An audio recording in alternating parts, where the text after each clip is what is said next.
Scanning for audio.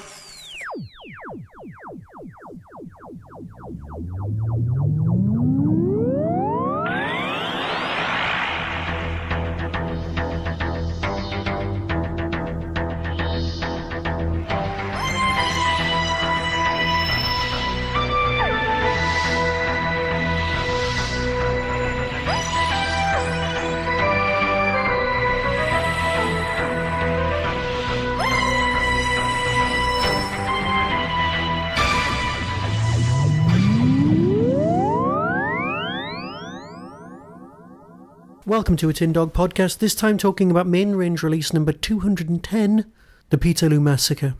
Now, there's been much talk of historicals and also of fixed points in time. All of those things I'll talk about in a minute. But something that I am very ashamed of is that I didn't know anything about this. Now, the upsetting bit is that I adore history. I'll watch a documentary about the past almost any night of the week. Not only that, I've actually worked in museums. Not only that, my wife is from Manchester, where this story takes place. I watched the mill, I know about the Napoleonic Wars, and yet this is a blank. I know about the struggle for unions. Anyone aware of my own personal politics, and let's face it, if you've listened long enough, you'll kind of get it, knows that I really should be aware of this sort of thing. And yet it had missed me completely. It had passed me by. I knew nothing of the Peterloo Massacre. Now, yes, there are similarities with this story and the massacre at St. Bartholomew's Eve. In purely narrative, let's say, Doctor Who-y terms. The Doctor can't change things, shouldn't, but kind of needs to, but wants to, and wants to look on the bright side, but isn't going to get the chance to do that. That kind of thing. But I am utterly ashamed. So perhaps Doctor Who's original remit to educate has kicked in here, because I've learnt not just one thing, but several things. Yes, I know historically I've had an issue with historicals. Stories that don't have aliens. Yes, I know. It makes me feel nervous, edgy, and downright odd. I'm expecting, almost constantly, for the Master to appear, or for, an alien stone or relic to be at work behind the scenes. But no.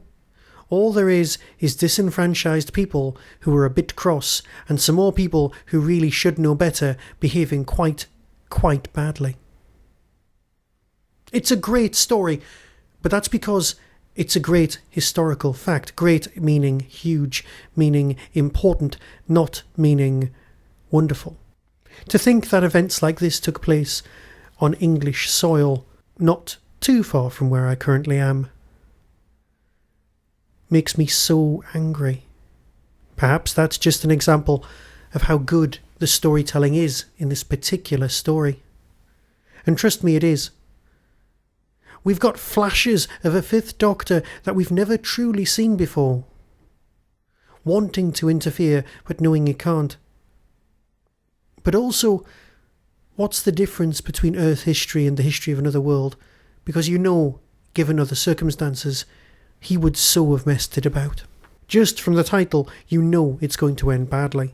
And that feeling of doom hangs over things to such an extent that when the actual event happens, you're still in episode 3. Because the event itself is merely the window dressing to the characterization. So perhaps it reflects more as a First Doctor or a Second Doctor tale, but told with a Fifth Doctor sensibility. Tegan gets to be more Tegan than she's been in ages. Not particularly impressed. And this world feels more alien than almost anything that we've come across before. All these people wanted were the rights that we have today that so many of us ignore. Things like the ability to vote. To have a say in your own destiny. Things that we so take for granted. And it's good every so often to be reminded that things weren't always this way. And that's what this story is for. So if you're in Doctor Who for the aliens, perhaps this isn't the story for you. But if you do miss it out from your collection, you're missing out something of a gem.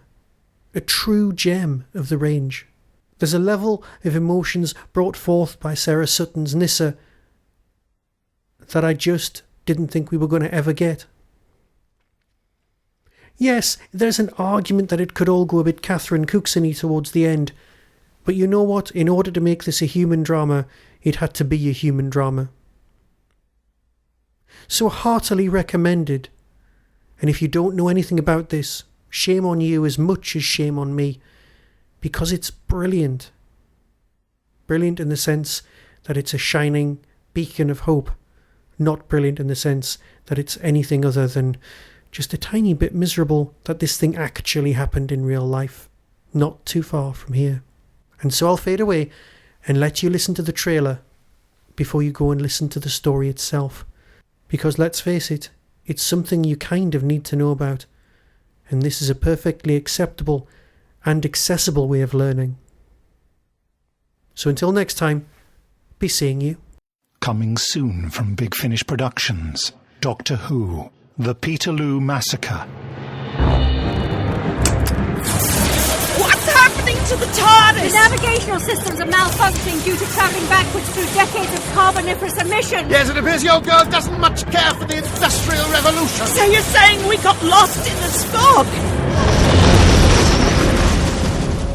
Thought I'd been in some grim places before, but this is terrible. It's 1819, Doctor. Great challenges lie ahead. It'll be like nothing this city has ever seen before. 1819, come on, Doctor, think.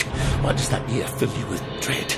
Someone's got to stand up and tell the truth. My friend's into the midst of a disaster. What are you talking It's about, August man? the 15th, 1819. We're in Manchester. So? We're on the eve of the darkest day in this city's history.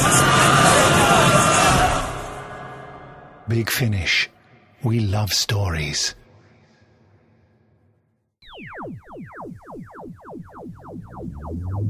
That was the Doctor Who Tin Dog Podcast, available on iTunes, YouTube, Twitter, RSS, Vimeo, and across the internet. Doctor Who and its associated properties are all copyright and trademark of the BBC. No infringement is intended. Why not become a supporter by visiting patreon.com/tindog. Contact the show on tin-dog@hotmail.co.uk. The Tin Dog Podcast is a founder member of the Doctor Who Podcast Alliance.